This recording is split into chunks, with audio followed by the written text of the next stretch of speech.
Today we will begin our exploration of Wilfred Owen's Exposure. We will start by summarising the poem's vivid depiction of the hardships faced by soldiers during World War I, particularly their struggle against the relentless winter on the Western Front. We'll then dive into the socio-historical context, looking at the grueling conditions of trench warfare and how these experiences influenced Owen's writing. We will also touch on Owen's personal involvement in the war and his tragic fate. Finally, we'll examine the poem's use of pararhyme, A-B-B-A-C rhyme structure, and the series of 5-line 8 stanzas, and the impactful repetition of lines like, "But nothing happens." Let's begin! The central theme of this poem is war and conflict, as it portrays the harsh and brutal conditions faced by soldiers in the trenches. The poem emphasizes the relentless and unforgiving nature of war, focusing on the soldiers' suffering from the cold, fear, and sense of hopelessness, highlighting the physical and psychological toll of combat. Now let's have a look at some lines from this poem that need further attention to understand. The line, "Low drooping flares confuse our memory of the salient." In the first stanza refers to the disorienting effect of the battlefield's flares on the soldiers. These flares, which are meant to illuminate the area, create a confusing and surreal environment, blurring the soldiers' sense of reality and memory. The term salient signifies a battlefield area projecting into enemy territory, symbolizing the constant danger and confusion faced by the soldiers. In stanza 3, we get a description of dawn, massing in the east, her melancholy army attacks once more in ranks on shivering ranks of grey, which personifies the dawn as a hostile force, symbolizing the relentless and oppressive nature of the cold weather. The melancholy army refers to the gloomy and dismal clouds that gather at dawn, reinforcing the soldiers' sense of despair and hopelessness. The shivering ranks of grey depict the soldiers themselves who have turned grey, shivering in the cold. The line, "littered with blossoms, trickling where the blackbird fusses," in the 5th stanza shows a mix of peaceful and troubled images. The fallen blossoms suggest calm and beauty, while the blackbird's fussing adds a sense of disturbance. This contrast reflects the soldiers' uneasy feelings and the tension in their environment. We can see that the penultimate stanza is a bit tricky. In these lines, the soldiers rationalize their suffering by believing that, without their sacrifice, warmth and life, symbolized by kind fires and suns smile true, cannot exist. The mention of God's invincible spring reflects a belief in a divine and inevitable renewal, yet this belief makes their love and hope vulnerable. Therefore, they accept their harsh conditions, not loathe we lie out here, and see their suffering as a purpose for which they were born. Great! Now we've understood these tricky lines, let's move on to summarize what is going on here. So what is Exposure about? The poem vividly portrays the harsh realities of war by focusing on the experiences of soldiers during World War I. It describes a group of soldiers huddled in trenches on the Western Front during winter. These soldiers endure relentless cold, wind and snow, feeling isolated and abandoned in a desolate landscape. The title Exposure refers to both their physical exposure to the brutal winter elements, their psychological exposure to the horrifying experiences of war, and the exposure of the real nature of warfare to the non-combatant and potential armchair patriot.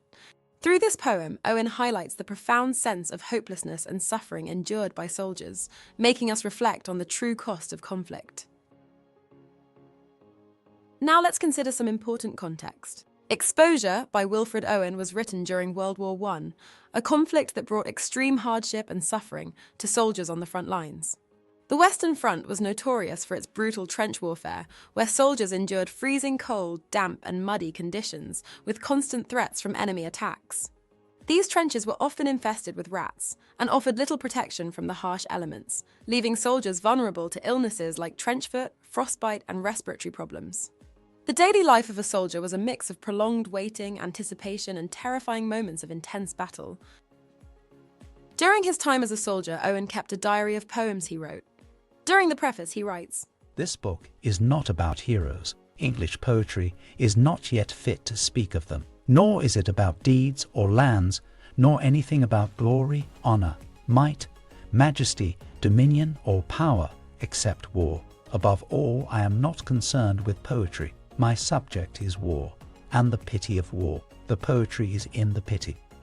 Owen explicitly states his intention to convey the harsh realities of war rather than to glorify it. His focus is on the pity and horror of war, reflecting his experiences as a soldier during World War I and serving as a powerful testament to the suffering and bravery of soldiers during the war. Moving on to the form of the poem Exposure, The use of rhyme and pararhyme plays a crucial role in conveying the poem's themes of despair and disorientation. Pararhyme, a type of partial rhyme where the consonant sounds at the end of the words match, but the vowel sounds do not, for example, knive us and nervous, creates a sense of unease and instability as the reader is not fully satisfied with a full rhyme. In the first stanza, the pararhyme occurs between the words silent and salient, as well as between nervous and knive us. In silent and salient, the consonant sounds at the end of each word, nt, match, creating a pararhyme. In nervous and nivus, the consonant sounds v and us, inform a pararhyme. This technique reflects the soldiers' unsettling and incomplete experiences in the trenches, where expectations of relief and action are continually unmet.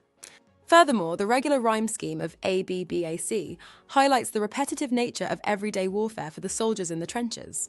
It also puts emphasis on the fifth line in the stanza, creating an anticlimax, mirroring the way the soldiers must always be on high alert but ultimately nothing happens, thus highlighting the futility of war. The form of Wilfred Owen's poem, Exposure, is structured into a series of 8 stanzas, each containing 5 lines. This regular structure reflects the monotonous lives of the soldiers. Notably, the last line of each stanza is shorter and indented, which highlights its significance. Some of these last lines are desperate questions or repeat the phrase, "but nothing happens." This structural choice deepens the poem's emotional impact and thematic richness, connecting the beginning and end of the poem to highlight how nothing has changed in that time. The short, punctuated lines at the end of each stanza compel readers to reflect on the mental strain of war, the slow passage of time during prolonged periods of waiting, and the eerie silence amidst the chaos of battle.